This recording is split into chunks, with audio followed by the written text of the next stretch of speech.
Boa noite a todos, sejam muito bem-vindos ao Falando do Campo, uma iniciativa da Sicredi Pioneira para levar conteúdos relevantes semanalmente a você, que valoriza a nossa terra. Eu sou Brian Borges, gerente de negócios agro da Sicredi Pioneira, e hoje vamos receber Thompson Benhur de Doné, enólogo da Emater. Boa noite, Thompson. Boa noite, Brian. Boa noite a todos os que estão nos acompanhando. Uma satisfação iniciar agradecendo a oportunidade que a Sicredi Pioneira tem nos dado de conversar um pouco mais sobre o registro das vinícolas familiares aqui no estado do Rio Grande do Sul, falar um pouco da forma que se procede o registro e também como está sendo efetivamente trabalhada essa questão do registro das vinícolas familiares. Brian, o registro das vinícolas familiares é algo que existe há muito tempo. Eu lembro que há mais de 20 anos se debatia e existia uma demanda por parte dos agricultores de que se criasse uma legislação específica para atender aqueles agricultores familiares, aqueles agricultores que não possuem tantas condições ou que o objetivo não é comercializar grandes quantidades de vinhos ou sucos. Então, isso vinha sendo debatido já há um bom tempo. Até teve uma iniciativa da Embrapa, alguns anos atrás, inclusive com a elaboração de material técnico para a melhoria da qualidade dos vinhos a nível de produtores, mas era algo que era um sonho, há alguns anos atrás. E em 2010, um trabalho pioneiro aqui no município de Bento Gonçalves, o escritório municipal da Emater organizou 5 grupos de agricultores nos 5 distritos que na época havia aqui em Bento Gonçalves. Hoje são 4, porque Pinto Bandeira não é mais distrito, Pinto Bandeira é município, né?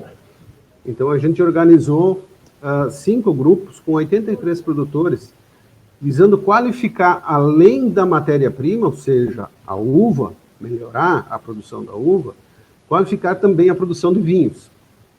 E desses agricultores veio uma demanda muito forte, no sentido de se trabalhar uma legislação que pudesse, não é, vamos dizer assim, pular uma etapa de registro, não é isso, mas criar condições para que o agricultor pudesse registrar uma pequena cantina, uma pequena vinícola. E nós chamamos para uma reunião na Emater todas as entidades ligadas ao setor primário aqui do município de Bento Gonçalves e também a nível estadual e federal, né? Então participaram dessa primeira reunião o Instituto Federal, a Embrapa Uva e Vinho, a Emater, tanto a nível municipal quanto regional, quanto o escritório central, a Secretaria da Agricultura do Estado, a antiga SDR, hoje é CAPDR, né? Representantes da URGS, pessoal do Ibravin, dos sindicatos, enfim, uma série de profissionais ligados ao setor vitivinícola. E desta reunião, organizou-se um grupo de trabalho, onde a Embrapa ficou responsável, e aqui a gente quer fazer a referência ao doutor Alexandre Hoffmann, que na época coordenou os trabalhos deste grupo, e começamos as tratativas na sugestão da criação de uma legislação específica para as pequenas vinícolas familiares. Então, muitas reuniões, muitas proposições, sempre com o apoio do Ministério da Agricultura, isso é importante frisar, sempre com a participação e apoio do Ministério da Agricultura e da Secretaria da Agricultura do Estado, que são os órgãos fiscalizadores, né, das vinícolas. Então, a gente fez algumas proposições. Havia no Congresso Nacional 2 proposições de legislação sobre as vinícolas coloniais ou artesanais, como é chamado hoje. E as 2 proposições que havia a nível federal não atendiam às expectativas que nós pensávamos para registro dessas vinícolas. Então, nós conseguimos, com o apoio, evidentemente, de deputados e deputado gaúcho, conseguimos fazer propor, né, um projeto substitutivo a nível federal, foi apresentado por um deputado gaúcho, um substitutivo que contemplava, então, o apoio ao registro dessas vinícolas. Foram feitas audiências públicas em Bento Gonçalves, em Brasília, e, enfim, em 2014 foi aprovada, então, a legislação que trata do vinho colonial. A Lei 12.952, que é uma lei, que é a chamada Lei do Vinho Colonial, foi aprovada em 2014. Porém, embora aprovada essa legislação, ainda tinha muitos entraves para a gente vencer, né? Por quê?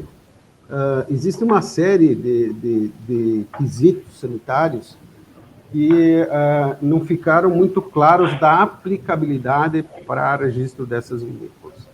Então, aí veio a IN 17, do Ministério da Agricultura, de 2015, a IN 14, de 2018, a IN 72, de 2018, que, de fato, criaram as condições para o registro das vinícolas coloniais, né? Hoje chamada Lei do Vinho Colonial. Nesse meio tempo, aconteceu outro fato bastante importante. Em 2018, saiu a Lei do Simples Nacional, que também falava da questão tributária. Quer dizer, um dos grandes entraves a nível de registro de vinícolas é os tributos, né? Este é um dos maiores entraves que tinha, porque realmente a nível de pequena escala de produção, ele limita bastante a competitividade dos agricultores familiares, principalmente, né? Hoje o imposto do vinho ele varia aí de 40% até 60%, dependendo do produto, né? Ou até mais em alguns produtos. E com esses dois eventos, a Lei 12.959, chamada Lei do Vinho Colonial, a tributação, então, é a tributação do talão de produtor. Quer dizer, o agricultor recolhe 1,5% de contribuição social, né, sobre o que ele vende. Este é o imposto, não é o imposto, né, é a contribuição social que é descontado do talão do produtor. E o Simples Nacional, então, a tributação varia de 4% a 12%, conforme o faturamento da empresa. Os nossos agricultores aqui estão ficando, em média, com 5% a 6% de imposto. Quer dizer, se nós partirmos do mínimo, que é a tributação do vinho hoje, 40%, para 1,5%, no caso da Lei do Vinho Colonial, ou, no caso do Simples Nacional, para 4%, 5%, 6%, 7%, que seja, quer dizer, sobra uma margem boa que o agricultor pode se tornar competitivo com as empresas que têm maiores volumes de produção. Mas, Brian, bastante importante a gente conversar que existem duas formas de registro. Hoje a gente nem chama mais de vinhos coloniais. Nós estamos chamando na Emater de vinícolas familiares. Por quê? Vinícolas familiares porque nós temos duas formas de registro, basicamente para a agricultura familiar. A primeira, que é pela Lei 12.952, a chamada Lei do Vinho Colonial, que é a empresa registrada com CPF. Não existe a necessidade da criação de um CNPJ. Tá? Então, é registrada com CPF, tem as suas vantagens e tem as suas desvantagens. Uma vantagem é a questão do imposto, né? Que é 1,5%. Como desvantagem, o agricultor somente pode vender na sua propriedade, ou em feiras, ou em cooperativas ou associações. Quer dizer, ele não pode vender para um restaurante, ele não pode vender para o supermercado. Então, conforme o agricultor e conforme a destinação do seu produto, às vezes não é vantagem, porque ele tem que ter um local privilegiado que os consumidores vão até a casa dele para adquirir esse produto. Né? E o outro caso é a criação, então, de um CNPJ específico, né? Um CNPJ específico para vinícola, evidentemente, né? E daí o produtor faz a opção fiscal pelo Simples Nacional. Ele vai pagar um pouquinho mais de imposto, né? A gente está falando em 4, 5, 6, 7%, conforme o faturamento, um pouquinho mais, um pouquinho menos, mas ele não tem limite de produção. No caso do CPF é só até 20 mil litros, CNPJ não tem limite de produção, né? E o produtor pode vender aonde ele quiser. Então, ele pode vender para supermercado, para restaurante, então abre bastante o leque de venda. Hoje, a grande maioria das vinícolas que estão se registrando já estão indo pela opção do CNPJ. Né? CNPJ justamente pela questão da venda. E outra questão que a gente chama bastante atenção também, e que aconteceu aqui em Bento Gonçalves, é a questão da venda para turista de outros estados. Por quê? Porque dentro do estado do Rio Grande do Sul, a venda com nota do talão do produtor não tem problema nenhum. Mas quando eu saio do estado, então os outros estados, normalmente, eles têm a tributação diferente do que a nossa. E aí complica sair do estado. Nós tivemos casos de vinícolas aqui que fizeram o registro com CPF e já mudaram para o CNPJ justamente pela questão da nota fiscal. Nós temos algumas vinícolas que estão em locais turísticos, né, como Vale dos Vinhedos, Caminhos de Pedra, então vende muito para turista e a questão da nota fiscal se tornou realmente um problema. E o pessoal fez a mudança. Então, se você avaliar a diferença de imposto e o leque de mercado que te abre com o CNPJ, então eu diria hoje que 90% das vinícolas que estão sendo legalizadas, que estão sendo abertas, elas estão fazendo a opção pelo CNPJ. Claro que a gente sempre conversa com o produtor, isso é uma decisão dele, única e exclusivamente dele, ele vai ter que ver os prós e os contras, né? E fazer a sua avaliação lá na propriedade se vale a pena trabalhar né, uma limitação da venda da produção, né, do que ele paga um pouquinho mais de imposto e abre bem mais o leque. Esta produção, você comentou que é 20 mil litros mês ou ano? Ano. Além do vinho colonial, é 20 mil litros por ano, que é o máximo que essa vinícola pode operar nesta lei, né? Quem está regido por esta legislação. Né?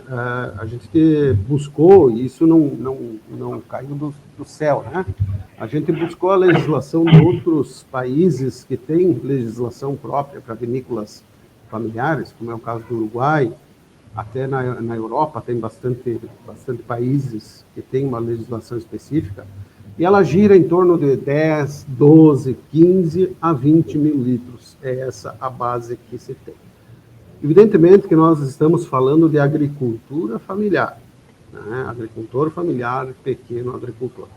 Aquele agricultor que quer ser um empresário, ótimo, sem problema algum. Né? Aí ele faz o registro normal com o CNPJ e faz a opção, né, pelo Simples Nacional, que com certeza viabiliza bastante o mercado.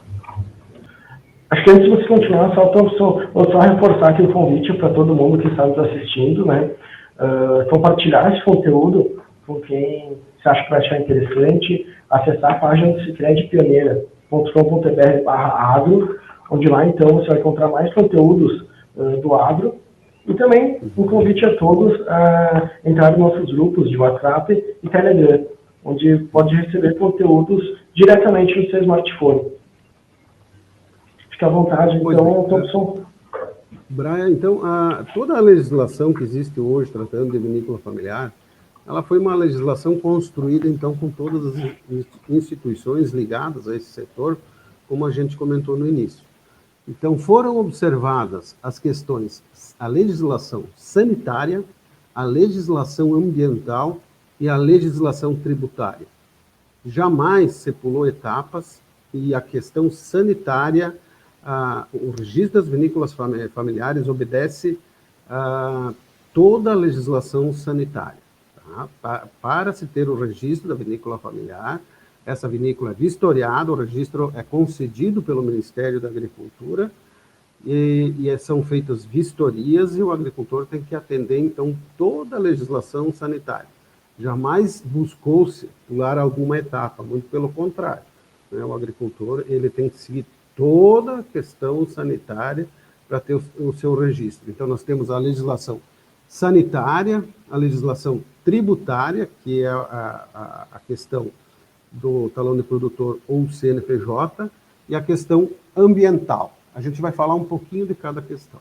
Então, este banner, ele inicia com o cadastramento das agroindústrias da vinícola familiar no Programa Estadual de Agroindústria Familiar.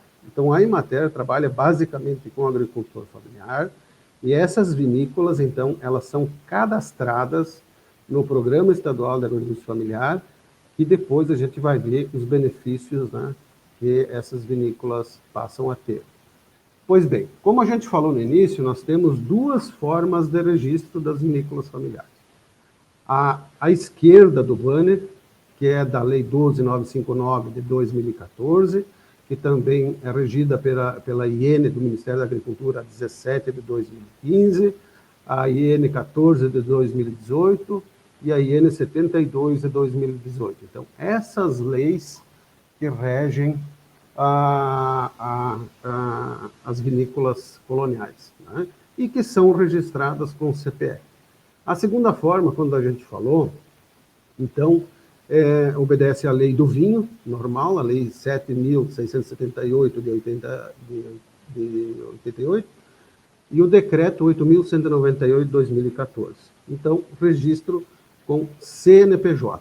Bem, o agricultor, ele inicia com a busca do alvará de localização. Por quê?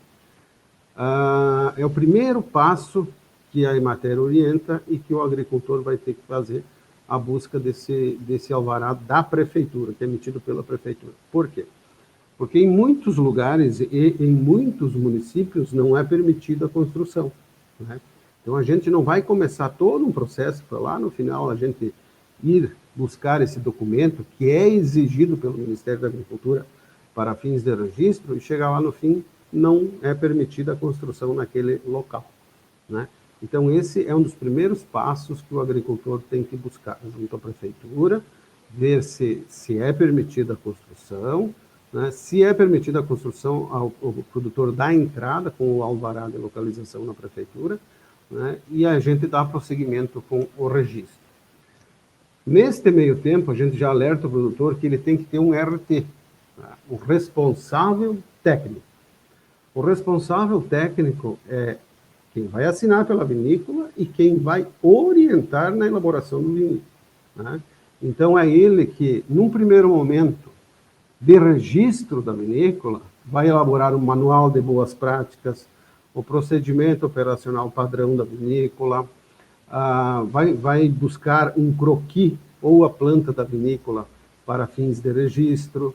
Enfim, toda a documentação é esse profissional que vai trabalhar. Evidentemente que a gente dá toda a orientação para esse profissional. Por quê? Porque nas vinícolas familiares, por exemplo, o Manual de Boas Práticas, ele já engloba todos os POP. O que são os POP? O procedimento operacional padrão, por exemplo, do controle de roedores, tá? Da água, e assim por diante. Então, tem 6, 7 POPs que são obrigatórios. A gente fornece o modelo para o responsável técnico, mas é ele que tem, juntamente com o produtor, que fazer a construção dessa documentação, tá? Que vai precisar para registro no Ministério da Agricultura. Algo bastante importante e que a gente elaborou em conjunto com a Embrapa é o sistema de tratamento de efluentes da vinícola. nós construímos um sistema de tratamento de efluentes padrão para as vinícolas familiares. Nós construímos esse modelo junto com a Embrapa Uva e Vinho, com o Instituto Federal, tivemos a cooperação da Cooperativa Vinícola Aurora, aqui de Bento Gonçalves, a colaboração da antiga SDR, que hoje é a Secretaria CAPDR, né? O Escritório Central da Emater. Então, nós elaboramos uma planta padrão para as vinícolas, que a gente repassa para os agricultores, e o agricultor tem a opção de construir ou de comprar pronto. Esta planta padrão, ela é composta basicamente de uma caixa que coleta todos os efluentes da vinícola, 2 filtros anaeróbicos, então é um sistema fechado, e um sumidouro. Um sistema bem completo, um sistema que realmente resolve o problema das vinícolas, né? Resolve o tratamento de efluentes. E a Emater, então, o agricultor, ele se inscreve no programa da agroindústria, a Emater faz a documentação, um relatório fotográfico, providencia toda a documentação e solicita ao Programa Estadual de Agroindústria Familiar, né, então, a declaração de não incidência de licenciamento ambiental. Quer dizer, devido à vinícola ela ter menos de 250 metros quadrados, ela se enquadra como de risco baixo. Então, ela vai ter uma declaração de não incidência de licenciamento. Não quer dizer que não tenha o tratamento de efluentes, pelo contrário, vai ter que ter o tratamento de efluentes. Então, a questão ambiental a gente resolve desta forma. Todos fazem, a gente faz acompanhamento, a gente dá as dicas de vários locais que tem para vender. Tem muitas empresas que entregam pronto esse tratamento de efluentes. Normalmente, o agricultor fica responsável de fazer o sumidouro, né? E o restante o pessoal já dá pronto. Então, o tratamento de efluentes, então, nós construímos junto com as entidades e temos um modelo para todo o estado. E aí nós temos basicamente 2 formas de construção, ou seja, a vinícola nova, né? Então o agricultor começa do zero, né? Ou as reformas, né? Ou faz a reforma da construção que ele tem, né? Que ele vem operando, que ele vem trabalhando, né? Normalmente são agricultores que fazem o vinho para o seu consumo, a sua produção, e fazem reforma. A gente, nesse quesito de reforma, a gente chama bastante atenção, né? Porque às vezes a reforma ela custa praticamente o mesmo valor de uma construção nova e nunca fica como fazer uma construção nova, né? Então, a gente conversa bastante com os agricultores, vários casos que o agricultor tinha em mente fazer uma reforma e acabou construindo no lado, né, no lado da casa, e ficou realmente um padrão muito bom, né? Então, o agricultor vai fazendo a reforma ou a construção e nós vamos orientando.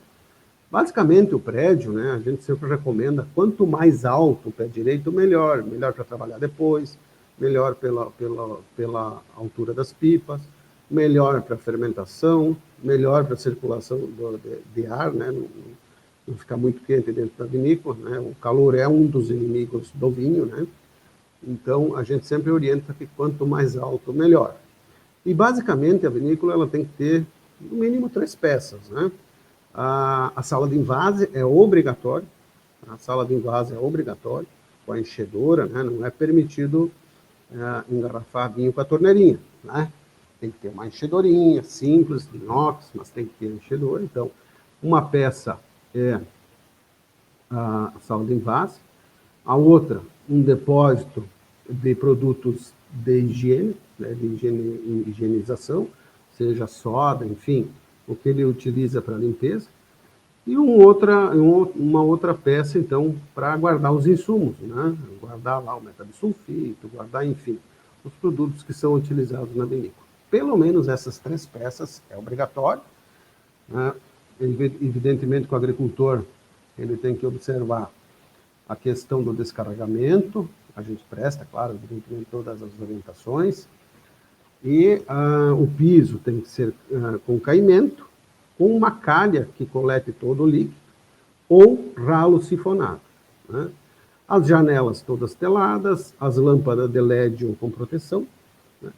E como é vinícola familiar, não é obrigatório ter banheiro, não é obrigatório ter banheiro, se não tiver empregado, evidentemente, né? Mas a gente sempre sugere, né, que seja construído um banheiro, sim, né, até para facilitar a vida do produtor. Se fizer o banheiro, a porta não pode estar voltada, né, para o interior da área de manipulação. Então tem que ter uma parede na frente, né, não é permitido a porta diretamente na área de trabalho. Basicamente, a construção ela é simples, mas atende todos os quesitos sanitários. É obrigado a ter no mínimo 2 pias, né, com sabonete líquido e papel toalha, né, uma pia na sala de invase, pelo menos uma pia no local da descarga da uva, né, e isso é obrigatório. Mas, basicamente, a construção é simples, mas é de fácil operacionalização, né? Depois do agricultor ter feito a construção, ter todos os documentos em mãos, então o responsável técnico, né, como o próprio banner mostra, né, faz o pedido de registro da vinícola junto ao Ministério da Agricultura. Até nesse banner que está sendo projetado, a gente tem CIPEAGRO. Não é mais no CIPEAGRO, agora é o CIVIB. O CIPEAGRO é o link lá que a gente fazia a declaração das vinícolas, agora mudou para o CIVIB. Feita a solicitação, então é feita a vistoria pelo Ministério da Agricultura e, estando tudo em dia, é aprovado o registro das vinícolas, né? A gente chama a atenção que o registro das vinícolas, o Ministério da Agricultura tem que ser mostrado um excelente parceiro, e o pessoal faz o pedido de registro e em máximo 2 meses, pelo que a gente tem visto ultimamente, é liberado o registro ou são solicitadas as alterações que o Ministério julgar convenientes, né? E, como a gente falou antes, nós temos 2 formas de registro, uma pelo CPF, onde o agricultor faz o pagamento das guias do INSS, que, na verdade, é a contribuição social, 1,5% do que ele vendeu, né? E pelo Simples Nacional, então, aí ele vai ter que ter um contador para fazer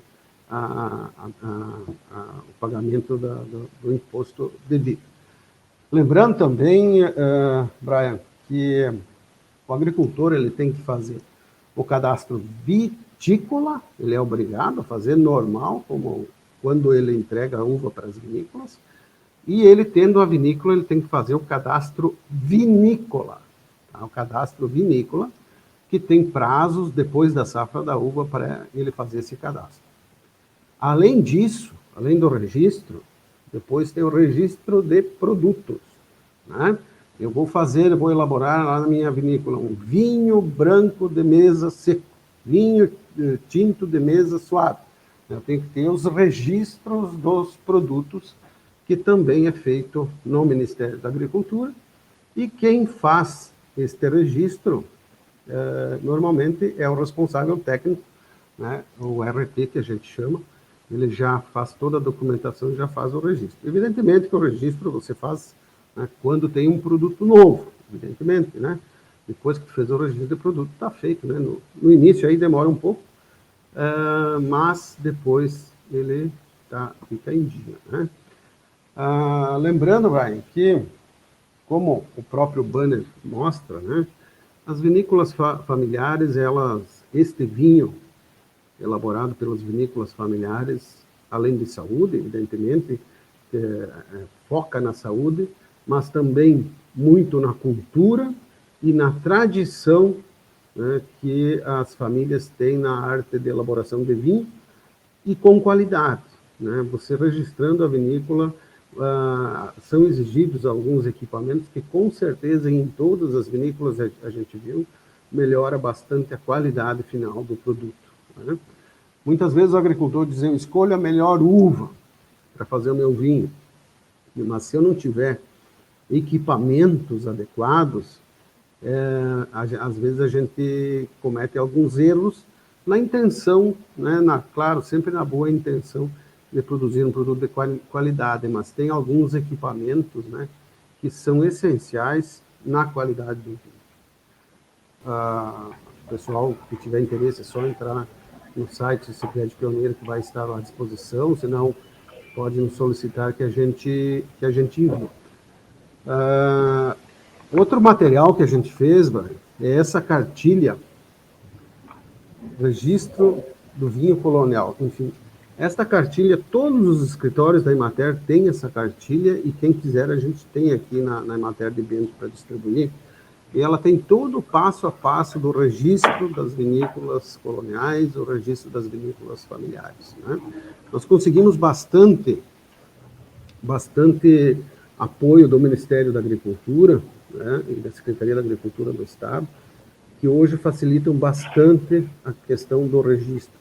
Lá no início, a gente também teve muitas dúvidas, e foi um processo que nós aprendemos, né, no andar da carruagem, aprendemos fazendo os registros, né, e solicitando o parecer do Ministério, o parecer da Secretaria da Agricultura do Estado, né, que são quem responsáveis pelas vinícolas, por todas as vinícolas, não só as familiares, né, e foi um processo, uma caminhada em conjunto com os colegas da Secretaria e do Ministério.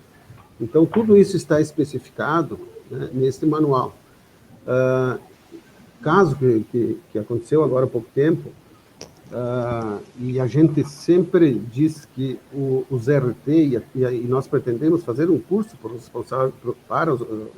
responsáveis técnicos, porque o pessoal às vezes se baseia na legislação numa vinícola normal, né, e acaba atropelando algumas coisas. Por exemplo, uns dias atrás, uma vinícola mandou fazer as análises de água e mandou fazer as análises completas. Gastou R$2.000. E a análise, aqui está bem especificado nesse manualzinho, são 5 parâmetros somente.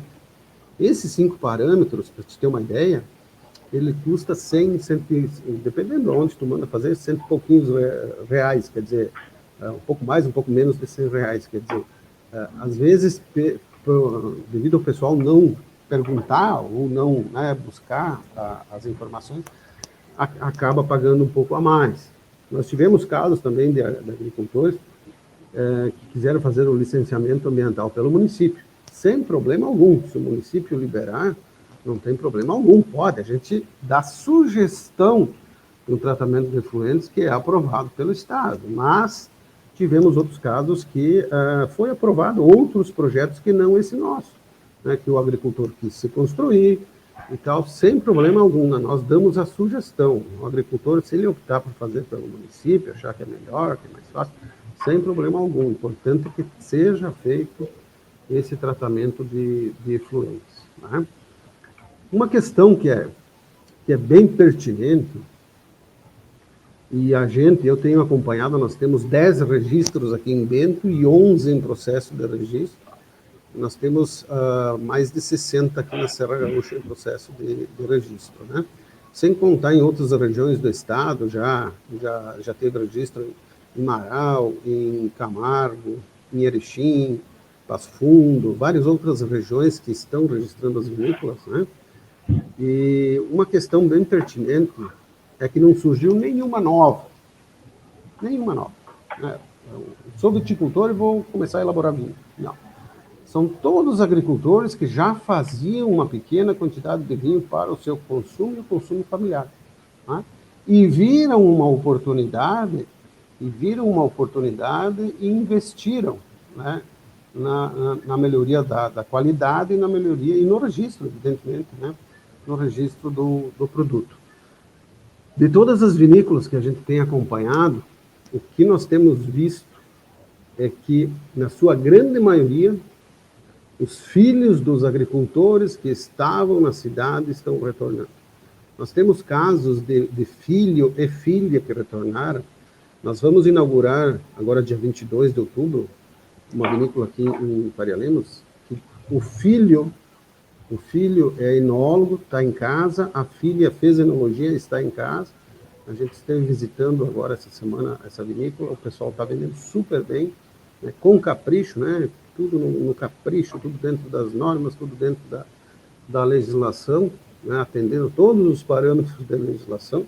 E o pessoal faz questão que a fiscalização visite, sim, visite, vá até eles, né, porque está tudo certinho, tudo dentro da lei, tudo como tem que ser, né? A gente acompanhou há um tempo atrás, agora mês passado, a apreensão que a Secretaria da Agricultura do Estado fez de alguns vinhos ditos coloniais, né? E, graças a Deus, nenhuma é das vinícolas familiares, nenhuma, tá? A gente tem essa relação de confiança e os agricultores, eles investem e querem fazer, querem fazer da melhor forma possível. E hoje em dia, Brian, o Sicredi é um parceiro, com certeza.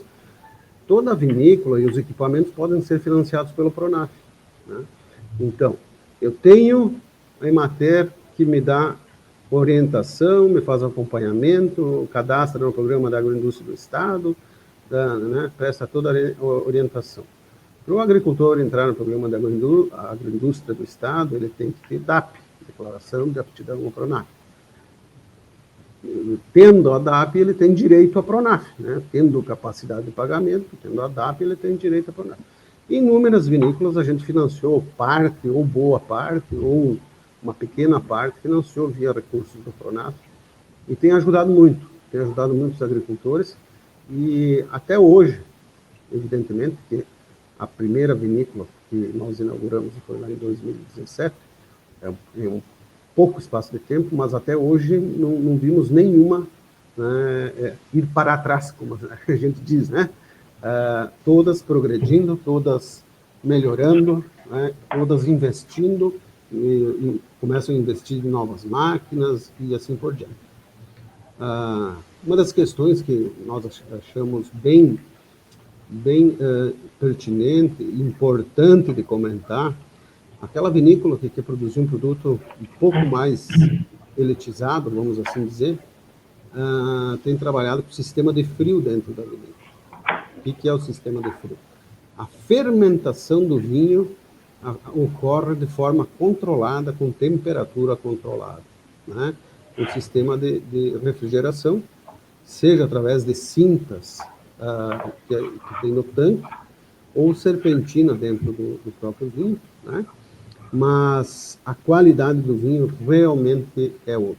Realmente você consegue um produto com um padrão bem superior, você controla, só pelo fato de você controlar a temperatura no momento da fermentação. Muda bastante a qualidade do vinho. Então, são casos que existem, a gente cita, a gente faz questão de divulgar e de repassar para outros agricultores. Todos esses que têm registro hoje, todos eles recebem a visita de outros agricultores interessados. A gente deixa muito claro isso para os agricultores, né? No momento dele fazer o seu investimento, ele também foi ver de alguém. Ele também conversou com outros agricultores que já fizeram esse investimento. E a gente sente assim que os agricultores eles trocam bastante informações muito úteis, né, que ajudam na construção na futura vinícola, né? Repassam o que eles acham que está certo, o que eles fariam diferente na vinícola, né? O que eles fariam diferente na vinícola, e assim por diante. A gente tem orientado, e vários agricultores nos perguntam, mas precisa a sala de invase? Precisa, é qualidade, né? É qualidade do produto, é qualidade no produto final. E muitos agricultores, vou fazer aqui no canto. Não. Você tem que observar o fluxo da tua vinícola, fazer da melhor forma possível, porque depois de construído você vai trabalhar 5, 10, 15, 20, 50 anos naquela construção. Então ela tem que ser projetada de forma que gere melhores condições de trabalho para aquela família. Então, tem que observar isso, não é fazer por fazer. Tem que fazer, né, Vou fazer sala de invase, minha cantina tem 6 metros de pé direito. Bom, em cima fazer um mezanino para aproveitar para fazer um depósito, né? A gente já tem que ir com esse pensamento, né? Ou vou pôr um tanque pulmão, né, para bombear o vinho até o mezanino e depois ele descer por gravidade. A gente vai dando as ideias, vai dando as sugestões, pelo que a gente tem acompanhado na região, e os resultados são muito bons. Vocês têm alguma pergunta? Não, beleza, estava aqui só, primeiramente, agradecer, né, por esse tempo aí, que tu deu essas explicações para nós. Muito legal conhecer um pouco mais desse trabalho que tu vem a fazer junto com a Emater. E feliz também por tu ter explanado o quanto o Sicredi ajuda também as vinícolas familiares, né?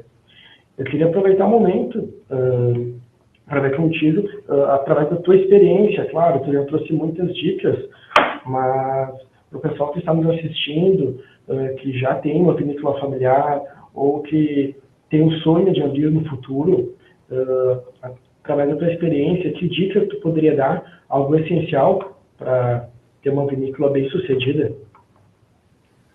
Brian, como a gente falou no início, pelos agricultores que a gente tem acompanhado, nenhuma surgiu. Todos os agricultores já faziam pequenas quantidades de vinho para o seu consumo, para o consumo familiar.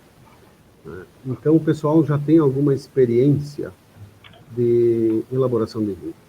Eu diria que nós estamos num momento ímpar de quem quiser investir na vitivinicultura, de realmente legalizar o seu negócio. Nós temos o apoio do Ministério da Agricultura, que apoia o registro, a legalização, né, e o apoio integral do Ministério da Agricultura, claro, tudo dentro da lei, dentro das normas sanitárias, né, as normas ambientais, enfim, tudo certinho, né? Nós temos o apoio da Secretaria da Agricultura do Estado, que é quem fiscaliza depois do registro, quem fiscaliza. Então, nós temos o apoio dos colegas e o apoio no sentido de que o pessoal se legalize e melhore a qualidade do produto.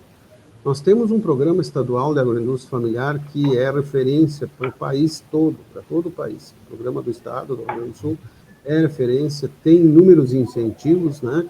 A gente citou aqui a questão do licenciamento ambiental, mas tem a participação em feiras, por exemplo, a Expo Inter, a Expo Bento, a Expo Agro. Quer dizer, sempre tem espaço que a Secretaria da Agricultura disponibiliza para as vinícolas ou agroindústrias familiares. Tem os cursos de capacitação, inclusive o Sicredi é nosso parceiro, subsidiando 70%, 80% do valor do curso em Nova Petrópolis e aqui em Caxias do Sul. Então, os cursos que são ofertados.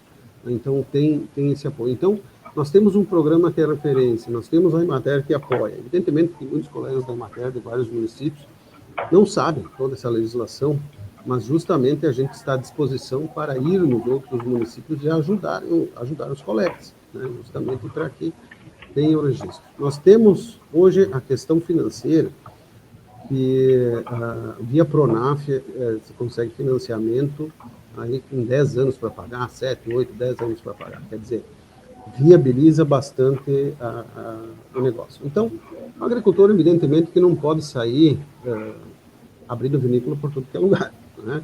Mas é aquele agricultor que já elabora, que tem esse sonho, ou que vê uma oportunidade de mercado, né?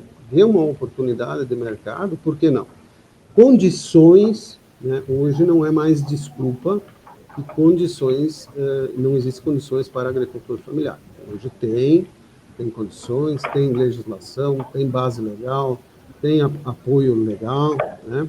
Tem apoio financeiro via Pronaf, tem instituições que estão à disposição para auxiliar. Então, aquele agricultor que deseja, procura o escritório da Emater, nem que seja para dizer que não vai investir, né? Nem que seja para isso. Não é isso, não é bem isso, não é. Os que a gente visitou, a gente não viu ninguém que desistiu, né? Mas nem que seja para desistir, né? Procurem, conversem e vejam a viabilidade, né? Cada caso é um caso, mas eu acho que a oportunidade existe né? A oportunidade existe há 10 anos atrás, 15 anos atrás, realmente era bastante difícil a gente falar em vinícolas familiares, né? Porque realmente tu tinha toda aquela legislação de uma grande indústria, né? Hoje a gente já tem uma visão diferente. As próprias instituições que são as fiscalizadoras, né, têm uma visão diferente. Hoje você sabe que quanto mais pessoas a gente conseguir incluir no processo, conseguir incluir na legalidade, a gente vai estar melhorando a qualidade ainda mais do produto. E graças a Deus, um fato bem curioso é que os agricultores, as vinícolas familiares não se veem como concorrentes. Muito pelo contrário, muito pelo contrário. Não se veem como concorrentes, um auxilia o outro, um ajuda o outro. E é por aí o caminho, né? Tem espaço para todo mundo. Ainda mais que o consumo de vinho agora nos últimos anos, aí depois da pandemia, aumentou bastante, né? Então, a gente tem expectativa aí que tem mercado para todo mundo, com certeza. O consumo per capita de vinho no Brasil é baixo, comparado com outros países, com a própria Argentina, Chile, enfim, com toda a Europa, o consumo de vinho é bastante baixo. E tem mercado com certeza para todos. O que acontece muitas vezes é que entra produto no país, né? Produto aí fruto do descaminho, e aí esse é competitivo e os preços que o pessoal pratica aí realmente prejudica o setor todo, né? As vinícolas familiares. Prejudica todo o setor que trabalha sério, que trabalha honesto, que paga seus impostos, né? Mas, enfim, a gente vê como oportunidade e está à disposição, né? Quer ajudar os agricultores, estamos à disposição para quem tiver interesse, que seja para uma boa conversa, né? Que seja para vamos dar prosseguimento, vamos parar por aqui, mas a gente está à disposição para tirar todas essas dúvidas. Não, muito legal. Legal tu comentou, né, aqui na nossa região, Caxias também, temos bastante produtores, né? E a gente vê que realmente as pessoas nos tratam como concorrentes, e sim se ajudam, se auxiliam sempre que precisa, né? Então, Som, queria te agradecer novamente, tá? Por disponibilizar esse teu tempo e trazer todas as informações ali, mais conhecimento para nós. Espero não, tenho certeza que todas as informações vão motivar mais pessoas a trabalharem com vinícolas familiares. Espero que a gente mude a estatística que nos últimos tempos não venha se abrindo novas vinícolas, né? E com certeza você e a Mater vão contribuir com isso. Então, falar novamente, então, este episódio fez parte do programa Falando do Campo, né? Uma iniciativa do SICRED Pioneira, e dizer para todos vocês que estão nos assistindo que ainda teremos muito mais conteúdos, né? Então, Thompson, mais uma vez, muito obrigado por todas as informações que trouxe para nós, tá? E dizer para que vocês todos fiquem ligados. Agora, a próxima semana, dia 26 de outubro, teremos um novo episódio. Então, o tema serão questões fiscais e tributárias no agronegócio. Então, um episódio que será apresentado pela Kátia Sarmento, contadora e sócia administradora da Exata Contabilidade. Thompson, muito obrigado. Eu que agradeço, Brian. Queria agradecer à SICRED Pioneira pela oportunidade. A gente tem certeza que essas informações vão chegar a inúmeros agricultores e pode ter certeza que teremos novas vinícolas, com certeza. Agradecer, então, em nome da Emater, do regional da Emater de Caxias do Sul, a oportunidade SICRED Pioneira, dizer que a gente está à disposição dos agricultores, está à disposição da SICRED. A SICRED é uma parceira nossa aqui no município também, tem o Marcelo, que é o gerente do agro aqui dentro, tem nos apoiado bastante. Inclusive o SICRED tem patrocinado as placas, nós fizemos as placas das agroindústrias, um modelo padrão aqui para todas as agroindústrias, né? Dentro é hoje o município com o maior número de agroindústrias do estado do Rio Grande do Sul, temos 41 registradas e potencial aí para chegar acima de 50 o ano que vem, com certeza. Certeza que essa parceria irá só aumentar. Abraço. Abraço, tudo de bom, obrigado.